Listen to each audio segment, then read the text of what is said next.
Last time on آخری معجزہ. وہ تو انبیاء تھے, وہ تو شہداء تھے, وہ تو صدیقین تھے, وہ تو صالحین تھے, ہم تو وہ نہیں ہیں. یہاں کہا ان کا راستہ بتائیں جن کے لیے آپ نے آسانیاں کی. اب اس طرح سے کہا تو کیا بات سامنے آ گئی؟ میرے لیے بھی آسانی کر سکتا ہے, ان کے لیے کی تو میرے لیے بھی کر سکتے ہیں. ایسا راستہ بتائیں کہ جب میں اس راستے پر چلوں, 1-2 قدم چلوں, تو آگے آسانی کہاں سے آئے گی؟ اللہ کی طرف سے. عون کا مطلب کیا تھا؟ عون کا مطلب کیا تھا؟ پہلے کوشش پھر مدد. یہاں پہلے کہا راستہ بتا دے, راستے پہ چلوں تو آسانی کہاں سے آئے گی؟ اللہ سے آئے گی. وہی بات دوبارہ کہی جا رہی ہے, صراط الذین انعمت علیہم.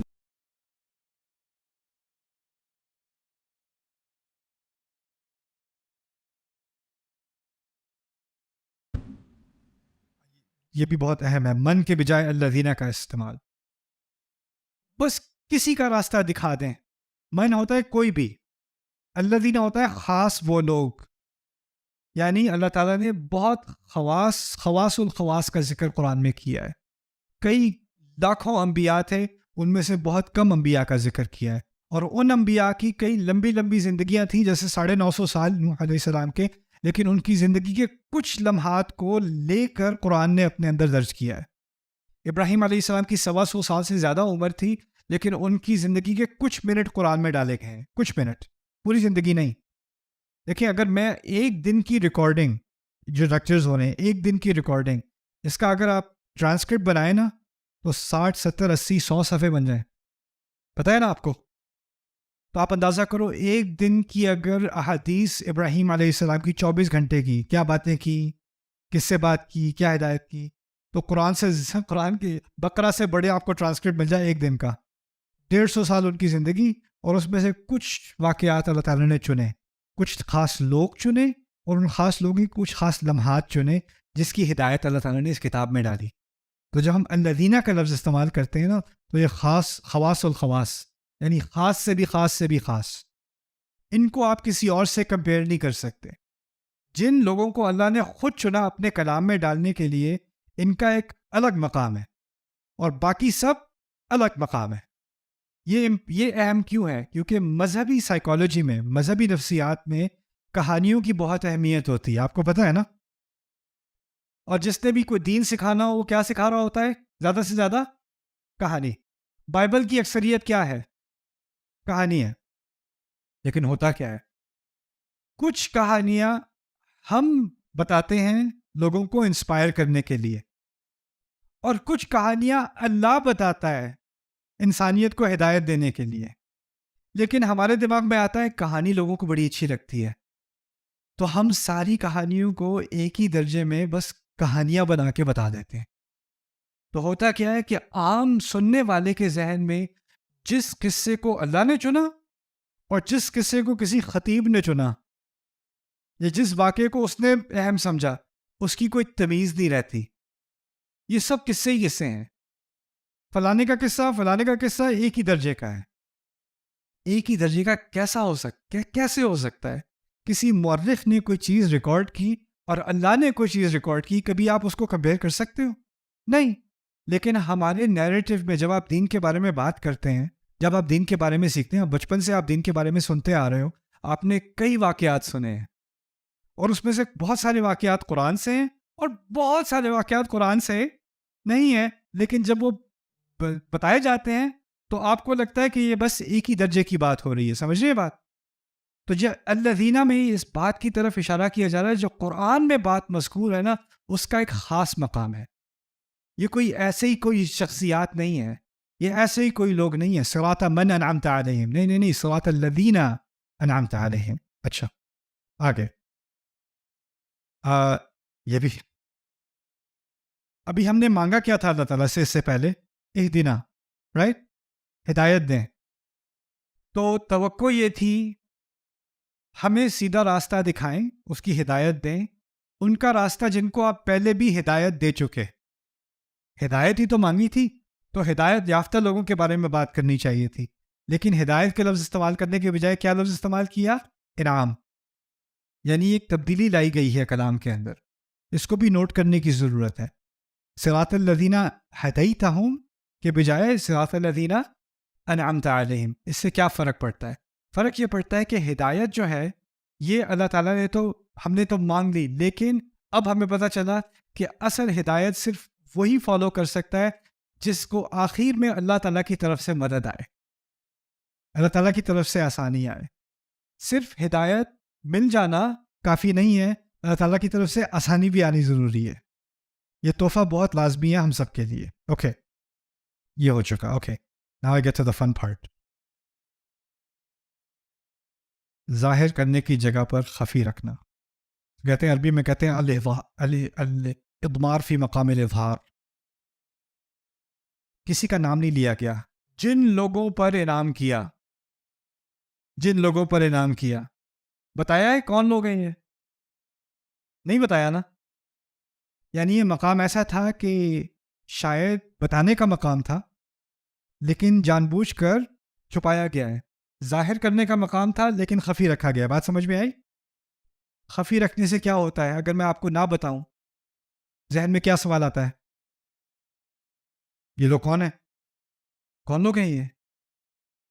یہ سوال ذہن میں لانا ضروری تھا، کیونکہ جب یہ سوال ذہن میں آئے گا تو انسان اس کی تلاش میں نکلے گا۔ جب اس کی تلاش میں نکلے گا تو اس کو ہدایت ملے گی۔ اللہ تعالیٰ اس صورت کے اندر ہی ہمیں سوال دل میں ڈال رہے ہیں ہمارے، انعمت علیہم کے ذریعے۔ یہ کون لوگ ہیں؟ کیا کیا تھا؟ کیسے آسانی آئی تھی؟ صرف نام کافی نہیں رہا۔ پھر دوسری بات، اگر کہا ہوتا صراط ابراہیم، مثال کے طور پہ ابراہیم علیہ السلام کا راستہ، آپ کو معلوم ہے اس سے پہلے، قرآن کے آنے سے پہلے ابراہیم علیہ السلام مشہور تھے۔ آپ کو اس بات کا علم ہے؟ ہونا چاہیے۔ ابراہیم علیہ السلام بہت مشہور تھے، عیسائی سارے ان کو جانتے تھے، یہودی جانتے تھے، عرب کے قریش جانتے تھے۔ وہ کہتے تھے یہ ابراہیم کا گھر ہے، ابراہیم اسماعیل کا گھر ہے، وہ بھی مانتے تھے۔ لیکن ہر ایک کے دماغ میں ایک اور ابراہیم تھا۔ یہودیوں کا ابراہیم کوئی اور، عیسائیوں کا ابراہیم کوئی اور مشرکین عرب کا ابراہیم کوئی اور۔ اگر آپ ابراہیم علیہ السلام کی حیات کو پڑھیں بائبل کے اندر، آپ کو نہیں لگے گا کہ آپ ابراہیم کے بارے میں پڑھ رہے ہو، وہ کوئی اور ہی شخص ہے۔ اگر یہاں ابراہیم کہا ہوتا جس کے ذہن میں ابھی تک کس کا کانسیپٹ ہے؟ پرانی ابراہیم کے قصے کا، جو بگڑی ہوئی شکل ہے ابراہیم علیہ السلام کے قصے کی، یہاں اس بات کو چھپایا گیا کیونکہ اب ابراہیم علیہ السلام کو اس طرح سے انٹروڈیوس کیا جائے گا جیسے کہ یہ ایک ایسی شخصیت ہے جس کے بارے میں نام تو رہ گیا لیکن باقی ساری حقیقتیں بھلا دی گئیں۔ اصحاب الکہف کا قصہ آپ جانتے ہیں، ہے نا؟ اصحاب الکہف قرآن کے آنے سے 150 یا 125 سال پہلے بہت مشہور رہے تھے، بہت زیادہ مشہور۔ پتہ ہے کس لیے مشہور تھے؟ عیسائیت کے ذریعے۔ عیسائی ان کو پادری مانتے تھے، ان کے نام پر پورا کنیسہ بنا تھا، پورا چرچ بنا تھا۔ اس چرچ میں ہر سال فیسٹیول آف دا 7 سینٹس، یعنی 7 پیروں کی عید منائی جاتی تھی۔ پوری پینٹنگ بنی ہوئی تھی، 7 لوگ غار کے اندر سو رہے ہیں کتے کے ساتھ، اور ان کو کہا گیا کہ یہ باہر نکلے، اور انہوں نے سب کو عیسیٰ علیہ السلام کی عبادت کی دعوت دی، اس لیے بڑے مانے گئے تھے یہ اصحاب الکہف۔ اصحاب الکہف کے بارے میں قرآن میں پوچھا گیا کہ نہیں، اور جب قرآن نے اس بات کا جواب دیا تو واقعی جو قصہ ہوا تھا وہ بیان کیا کہ نہیں۔ اگر اصحاب الکہف شروع میں کہا ہوتا تو کسی کے ذہن میں اصلی قصہ ہوتا یا وہ جھوٹا قصہ ہوتا؟ جھوٹا قصہ، ابراہیم کا جھوٹا قصہ، موسیٰ کا جھوٹا قصہ، عیسیٰ کا جھوٹا قصہ۔ جھوٹے قصے تو سارے موجود تھے، اصلی قصہ تو قرآن نے آ کے بتایا ہے۔ اسی لیے یہاں پر بات کو چھپایا گیا ہے، اور جب ظاہر کیا گیا ہے تو یہاں تک کہ بنی اسرائیل کے اور عیسائیوں کے علماء بھی حیران رہ گئے۔ ہم تقریباً انتہا تک پہنچ گئے الحمدللہ۔ جو اصل معجزہ ہے نا سورۃ الفاتحہ کا، وہ آخر میں آ رہا ہے، غیر المغضوب علیہم ولا الضالین۔ غضب کا مستحق ہونے والے اور گمراہ میں فرق۔ اسی طرح ترجمہ کرتے ہیں اردو میں، کیسے کرتے ہیں غیر المغضوب علیہم؟ عام ترجمہ کیا ہوتا ہے؟ نہ ان کا جو جس پر اللہ نے غضب کیا، یہ عام ترجمہ ہے، ہاں، اور نہ جو بھٹکے ہوئے تھے، ٹھیک ہے۔ اچھا، جن پر اللہ نے غضب کیا، اللہ کا لفظ یہاں ہے نہیں، المغضوب علیہم۔ غضب جس پر کیا جائے اس کو مغضوب علیہ کہتے ہیں، مغضوب علیہ جس پر غضب کیا جائے۔ بال کہتے ہیں جو راستے سے گم جائے، بال۔ اگر میں یہاں آ رہا تھا، میری فون کی بیٹری ڈیڈ ہو گئی، جی پی ایس خراب ہو گیا اور میں ادھر سے ادھر گھوم رہا ہوں، میں کیا ہوں؟ بال. اچھا، مغضوب علیہ ہے جس پر غصہ کیا جائے، پہلے اس کو سمجھ لیں. اگر میں کہوں اس لڑکے کو اسکول میں مارا گیا، اوکے، یا اس لڑکے کے ساتھ زیادتی کی گئی، اس کو مارا گیا ریسس میں اور مارا گیا ایسے، میں نے کیا واضح کیا کہ ایک نے مارا یا بہت ساروں نے مارا؟ واضح نہیں ہے. میں نے واضح کیا کہ اور بچوں نے مارا یا ٹیچر نے مارا؟ یہ بھی واضح نہیں ہے. اتنا واضح ہے کہ مارا گیا، اور کچھ واضح نہیں ہے. ہو سکتا ہے ایک ہو سکتا ہے بہت سارے ہوں، ہو سکتا ہے ٹیچر ہو سکتا ہے اسٹوڈنٹس ہوں، ممکن ہے نا. مغضوب علیہم میں جن پر غصہ کیا گیا، کیا واضح نہیں ہے؟ کس کا غصہ؟ آپ اندازہ کر سکتے ہیں، اللہ کا غصہ، اہل ایمان کا غصہ، سارے فرشتوں کا غصہ، بلکہ ان کے اپنے فالوورز کا غصہ. قیامت کے دن وہ بھی غصہ کریں گے. جن لوگوں کو انہوں نے گمراہ کیا ان کا غصہ. اگر کوئی ایک غصہ ہوتا تو ذکر کر دیا ہوتا، لیکن غصہ اتنی مختلف سمتوں سے آ رہا ہے کہ لوگوں کے لیے تعبیر کیا کی گئی ہے؟ جن پر غصہ کیا گیا. دوسری بات، یہاں پر اللہ تعالیٰ کا ذکر ہے کہ نہیں؟ کچھ علماء نے اس سے یہ بات بھی اشارہ نکالا ہے کہ اللہ تعالیٰ کو ان پر اتنا غصہ ہے کہ اللہ تعالیٰ نے اپنا ذکر بھی ان کے ساتھ نہیں کیا. غیر الذین غضب اللہ علیہم، نہ غیر المغضوب علیہم.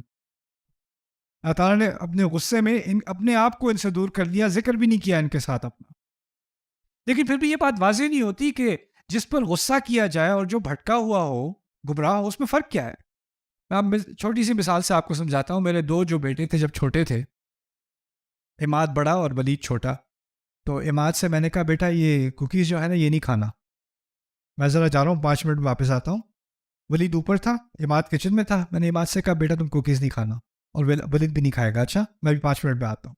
اچھا میں گیا، 5 منٹ واپس آیا، دونوں بیٹھے کھا رہے ہیں. غصہ مجھے کس پہ آئے گا؟ ولید پہ یا عماد پہ؟ کیوں؟ کیونکہ ولید بھٹکا ہوا ہے، لیکن عماد غصے کا مستحق ہے. کیوں؟ کیونکہ عماد کے پاس علم تھا. اگر کسی کو پتا ہو اور پتا ہونے کے باوجود غلط حرکت کرے تو اس پہ کیا آتا ہے؟ غصہ آتا ہے. ایک اسٹوڈنٹ ہے جو اس نے کلاس مس کر دی، ایگزام سے ایک دن پہلے بیمار ہو گیا، کلاس مس کر دی. باقی اسٹوڈنٹ آ گئے کلاس میں نے باقی اسٹوڈنٹ سے کہا دیکھو کل فائنل ایگزام ہے، یہ لوگ کاپی فائنل ایگزام کی، یہ لوگ کاپی سارے جوابوں کی، 100 لینے ہیں کل سب نے. اس کے باوجود 2 لوگ فیل ہو گئے، ایک جو وہاں تھا اور ایک جو بیمار تھا. غصہ کس پہ آئے گا مجھے؟ جو بیمار تھا، ہوگا سر مجھے تو پتا بھی نہیں تھا، میں تو بھٹکا ہوا تھا. اور جو تھا وہاں پہ، یار تو میں نے جواب بھی دے دیے، سوال بھی دے دیے، جواب بھی دے دیے، تم کیسے فیل ہو گئے؟ تمہارے پاس کیا بہانہ ہے؟ کیا عذر ہے تمہارے پاس؟ جس کے پاس کوئی عذر ہی نہیں رہا اس پہ کیا ہوگا؟ غصہ. غیر المغضوب علیہم سے ان لوگوں کی بات کی طرف اشارہ کیا جا رہا ہے جن کے پاس علم بھی ہو، وہ جانتے بھی ہوں کیا صحیح ہے کیا غلط ہے، وہ جانتے بھی ہوں سیدھا راستہ کیا ہے، وہ جانتے بھی ہوں کیا کرنا چاہیے کیا نہیں کرنا چاہیے، اور جاننے کے باوجود پھر بھی کرتے رہتے ہیں. علم ہے، عمل نہیں ہے. علم کے باوجود عمل نہ ہونا، المغضوب علیہم. اب سمجھ میں آئے گا رسول صلی اللہ علیہ وسلم نے ان کی مثال یہود سے کیوں دی تھی. کیونکہ یہود کے بارے میں قرآن نے بار بار کیا کہا ہے؟ ان کے پاس بہت علم ہے، علم ہے. لیکن یہاں یہود کیوں نہیں کہا؟ یہودی کہتے تھے غیر الیہود ولا النصارى، کیونکہ یہ اصل میں یہود اس کی مثال ہے، مثال ہے. قرآنی یہود، تمام یہود نہیں، قرآن میں اچھے یہود کا بھی ذکر ہے. قرآن میں جو مثال دی جاتی ہے ان لوگوں کی جو جانتے بوجھتے غلط کرتے ہیں، تب ان کی مثال یہود کی مثال دی جاتی ہے. لیکن کیا یہ ممکن ہے کہ کوئی مسلمان جاننے کے باوجود غلط حرکت کرے؟ کیا پھر یہ ممکن ہے کہ وہ المغضوب علیہم میں شامل ہو سکتا ہے؟ اور اگر یہ واقعی یہود ہوتے تو دعا یہ ہوتی یا اللہ ہمیں سیدھا راستہ دکھا، ہمیں یہودی نہ بنا دینا، اس کی کوئی تک بنتی ہے؟ کوئی سینس نہیں بنتی. یہودی تو ویسے بھی آپ کو ایکسیپٹ نہیں کریں گے، وہ تو جینیٹک ریلیجن ہے، اس میں تو اگر آپ کی نسل نہیں چلی آ رہی تو آپ اس میں شامل بھی نہیں ہو سکتے، اور اس میں شامل ہونا کون چاہتا ہے؟ تو اگر آپ دعا مانگو گے تو دعا ایسی چیز سے مانگو گے جس کا خطرہ آپ کو ہے. ان کے راستے، یعنی ایسے راستے پر نہ بھٹکوں میں جس میں جانتا بھی ہوں اور پھر بھی غلط کروں، المغضوب علیہم. اور دوسری طرف ایک اور برا راستہ بھی ہے، وہ کیا ہے؟ ولا الضالین. الضالین کیا ہے؟ بھٹکے ہوئے. یعنی میری نیت صاف ہے، میں اچھا کرنا چاہتا ہوں، میں صحیح کام کرنا چاہتا ہوں، لیکن میرے پاس کیا نہیں ہے؟ علم نہیں ہے. ایک ہے علم تو ہے، عمل نہیں ہے.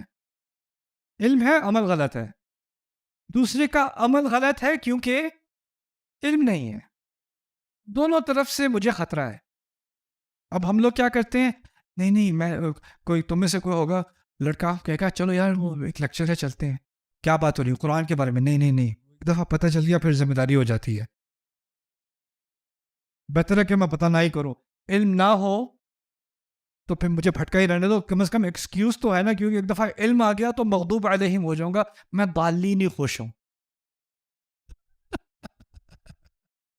فاتحہ میں کہا ہے نہ تم بچو گے المغضوب علیہم ہونے سے، نہ بچو گے ضالین ہونے سے. یہ ذہن میں بات ہوتی ہے، اگر نہ سیکھو تو بچ جاؤں گا. ضالین نہیں مجھے نہیں بتاؤ. اور ہمارے ہاں تو اب ضالین کا ایک کلچر بن چکا ہے.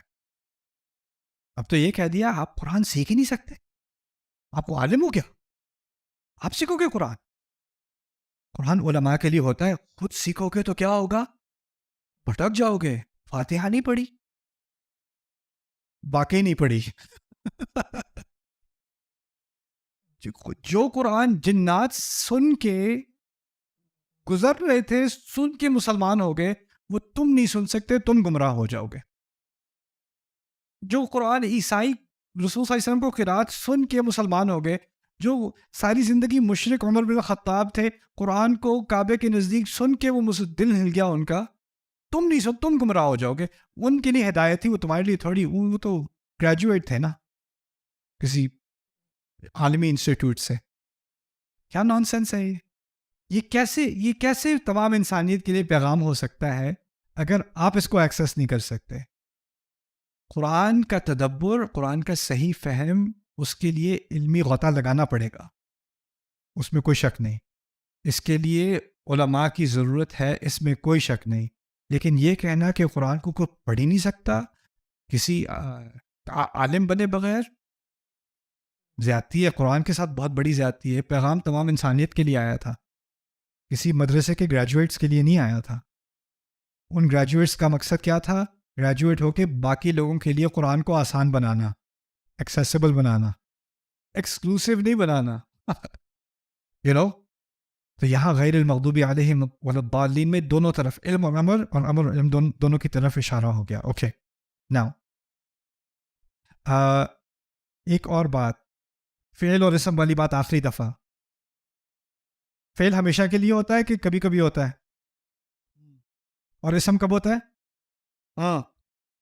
جن پر انعام کیا، ان کا راستہ جن پر انعام کیا، فعل ہے یا اسم ہے؟ اور کس صیغے میں ہے؟ ماضی میں، جن پر انعام کیا. لیکن غضب کے مستحق اور بھٹکے ہوئے کیا ہے؟ اسم ہے. دونوں اسم ہے. اسم کے بارے میں ہم نے کیا سیکھا تھا؟ نہ اس کا ماضی ہے، نہ حال ہے، نہ مستقبل ہے. یعنی یہ خطرہ ایسے لوگ ہر دور میں ہوں گے. انعمت علیہم صرف ماضی میں ہے، لیکن المغضوب علیہم ماضی میں بھی تھے، حال میں بھی ہیں، اور مستقبل میں بھی ہوں گے. اسی طرح الضالین ماضی میں بھی تھے، حال میں بھی ہیں، اور مستقبل میں بھی ہوں گے. یہ ہمیشہ کا مسئلہ ہے، اسی لیے پوچھا گیا ہے. اسی لیے ہم مانگ رہے یا اللہ یہ میرے اندر دو خطرات ہیں، یا میں اس غلط راستے پہ نکل جاؤں گا یا میں اس غلط راستے پہ نکل جاؤں گا. غیر المغضوب علیہم ولا الضالین. اوکے یہ بھی عجیب بات کی اللہ تعالیٰ نے. غصہ کسی اور کی طرف سے ہو رہا ہے، لیکن گمراہی میں یہ نہیں کہا جو گمراہ کر دیے گئے، کہا جو گمراہ ہوئے. جب گمراہ ہوئے اس کا مطلب پتہ ہے کیا ہے؟ وہ خود ذمہ دار ہیں. آپ خود ذمہ دار. آپ یہ نہیں کہہ سکتے مجھے کسی نے گمراہ کر دیا تھا اس لیے میں گمراہ ہو گیا. وہ ہوتا مضلین، اور لفظ عربی کا. ضالین ہے، آپ خود گمراہ ہوئے ہو، آپ کی خود ذمہ داری ہے. آپ کو اب علم کی ایکسیس تھی، آپ نے خود ہی چوائس کی، آپ نے خود ہی اختیار کیا کہ آپ نے نہیں سیکھنا. اوکے ایکچولی ایک چھوٹی سی بات میں کر دوں، پھر یہ توازن کی طرف آئیں گے. بہت خوبصورت بات ہے. عربی زبان میں اس طرح ہم کہتے ہیں نہ میں نے کھانا کھانا ہے، نہ میں نے پانی پینا ہے. نہ اور نہ تو میں یہ کروں گا نہ میں وہ کروں گا. تو ہم نہ اور نہ کا لفظ استعمال کرتے ہیں. انگلش میں ہم کہتے ہیں neither will I drink nor will I eat. neither nor, right? neither nor. اور اردو میں کہتے ہیں نہ اور نہ. عربی میں کہتے ہیں لا ولا، لا هذا ولا هذا. یا کہتے ہیں ما ولا، ما هذا ولا هذا. یا کہتے ہیں لیس ولا، لیس هذا ولا هذا. یا کہتے ہیں غیر و او، غیر هذا او هذا. مختلف سٹائلز ہیں، لا ولا، ما ولا، لیس ولا، غیر و او. فاتحہ میں ان میں سے کوئی بھی نہیں ہے. کیا ہے؟ غیر المغضوب علیہم و غیر ولا. دو الفاظ استعمال ہوئے، غیر اور لا. اب یہ کیوں اہم ہے؟ کیونکہ پورے عربی کے لٹریچر میں، ہزاروں سال کے شعر میں، پورے احادیث کے ذخیرے میں، پوری عربی کی تاریخ میں کبھی بھی غیر اور لا اکٹھے استعمال نہیں ہوئے سوائے فاتحہ کے. غیر المغضوب علیہم ولا الضالین. اس کی کیا اہمیت ہے؟ باسم سائح نے ایک کتاب لکھی تھی، کیونکہ پی ایچ ڈی تھیسس ان کا تھا کہ قرآن کا جو سٹائل ہے نا اس میں اور حدیث کے سٹائل میں کیا فرق ہے. کیونکہ مغربی ذہن کیا کہتا ہے کہ یہ دونوں ایک ہی انسان کے منہ سے نکلنے والے الفاظ ہیں. ان کے ہاں یہ تمیز نہیں ہے کہ ایک اللہ کا کلام ہے اور ایک نبی کا کلام ہے. ان کے ہاں کیا ہے؟ یہ سب محمد کا کلام ہے. وہ تو صلی اللہ علیہ وسلم نہیں کہیں گے نا. یہ تو ایک ہی الفاظ ہیں، ایک ہی انسان کے الفاظ ہیں. اور جب ایک ہی انسان بول رہا ہوتا ہے تو اس کا ایک سپیچ پیٹرن ہوتا ہے. میرے بولنے کا ایک خاص طریقہ ہے، کچھ اسلوب ہے میرا، وہ میں بار بار استعمال کرتا ہوں. آپ کا بھی یہ کچھ اسلوب ہے، اس کو آپ بار بار استعمال کرتے ہو. تو اگر آپ میرے ہزاروں لیکچر سنو تو آپ کو میرے بولنے کا ایک پیٹرن سمجھ میں آ جائے گا. میں ایک طریقے سے، ایک سٹائل سے میں بات کرتا ہوں. وہ ایک دائرہ ہوتا ہے، اس سے باہر انسان کا نکلنا بڑا مشکل ہو جاتا ہے. اس کی میں ایک اور آپ کو مثال دیتا ہوں. فرض کریں آپ کے بچے نے جو ہے وہ شکوہ اور جواب شکوہ یاد کر لی آپ کو بتائے بغیر، اور صبح ناشتے میں بیٹھ کے میں بھی کوئی گل ہوں کہ خاموش رہوں وہ شروع ہو جائے صبح. آپ کو فوراً اندازہ ہو جائے گا کہ میرے بچے کا کلام نہیں ہے. ہوگا کہ نہیں؟ میرے بچے انگلش بولتے ہیں، وہ رات کو ابراہیم لنکن کی سپیچ یاد کر کے صبح وہ ناشتے کی ٹیبل میں بیٹھ کے ابراہیم لنکن کی سپیچ بولنی شروع کر دیں. مجھے پتا ہوگا کہ اس کا کلام نہیں ہے. پتا ہوگا نا، یہ کہیں اور سے تم نے یاد کی ہے تمہاری سپیچ. مجھے تمہارا کلام پتا ہے، تمہاری ووکیبلری مجھے پتا ہے، جس طریقے سے تم بولتے ہو، جس طریقے سے تم جملے کو جوڑتے ہو، اس سب کا مجھے علم ہے. اور یہ تمہارے الفاظ نہیں ہیں. ایسا ہی ہے نا. کبھی کبھی آپ کا کوئی دوست ہوتا ہے، وہ ٹیکسٹ میسج بھیج رہا ہوتا ہے تو اس کا ایک اور دوست، ٹھہرو میں بھیجتا ہوں، اور آپ فوراً کہتے یہ تم نے نہیں لکھا تھا، تم ایسے نہیں لکھتے ہوتے. پتہ چل جاتا ہے کہ نہیں؟ بات یہ تھی کہ جو حدیث میں بات ہو رہی ہے وہ رسول صلی اللہ علیہ وسلم کے بولنے کا ایک طریقہ ہے. اگر ہزاروں لاکھوں حدیث جمع ہے تو اس کا ایک پیٹرن ہے. اور قرآن بھی کس کی زبان سے جاری ہو رہا ہے؟ اسی شخص کی، صلی اللہ علیہ وسلم. تو ایک لنگوسٹک اسٹڈی کی تھی کہ قرآن کی زبان اور حدیث کی زبان میں کیا فرق ہے، کیا واقعی کوئی فرق ہے، اور سپیچ پیٹرنز کیا ہیں. تو اس میں انہوں نے تقریباً 300 مثالیں نکالیں کہ قرآن کی جو سپیچ پیٹرن ہے وہ حدیث دو مختلف سپیکرز ہیں. واضح ویسٹرن اکیڈمک، یہ کوئی اسلامی کتاب نہیں تھی، western academic P H D thesis تھا کہ جو دو سپیکرز ہیں وہ بالکل ایک دوسرے سے الگ الگ ہیں. اور پھر یہ ظاہر کیا کہ جو قرآن کا جو سپیکر ہے اس کو وہ اللہ تھوڑی کہیں گے، وہ اللہ مانتے نہیں ہیں. اکیڈمک کتاب تھی. قرآن کا جو سپیکر ہے وہ کسی اور عربی کے سٹائل سے میچ نہیں کرتا. عربی کی کوئی اور مثال نہیں ہے جو جس طریقے سے قرآن بات کر رہا ہے. اور اس کی پہلی مثال کیا ہے؟ غیر و لا. غیر ولا کہیں بھی عربی میں کبھی بھی استعمال نہیں ہوا سوائے قرآن کے. سبحان اللہ. غیر المغضوب علیہم ولا الضالین. اتنی چھوٹی سی چیز اگر یہاں کا ہوتا لل مغضوب علیہم ولا الضالین، بات پھر بھی سمجھ میں آ جاتی. لیس المغضوب علیہم ولا الضالین، پھر بھی بات سمجھ میں آ جاتی. لیکن اللہ تعالیٰ نے خود ہی سے ایک منفرد اسلوب چنا جس سے یہ بات واضح کی. Okay. Subscribe now to the Bayyinah YouTube channel to watch the rest of this series and more great content from Ustad Nu'man Ali Khan. Coming up next time on Akhari Mo'jiza. مجھے seminar کے لیے دیر ہو رہی تھی، میں استری کر رہا تھا اپنے کپڑے، تو مجھے کال کی. دو دوست مجھے کالج لے کے جا رہا تھا. We're getting late for the seminar. I said, let me just finish ironing my pants. مجھے نہیں پتا تھا کہ پینٹ کا لفظ امریکہ میں پتلون کے لیے استعمال ہوتا ہے، انگلینڈ میں انڈر ویئر کے لیے استعمال ہوتا ہے. تو کہتے ہیں you do that in America? I was like, yeah, we do that in America.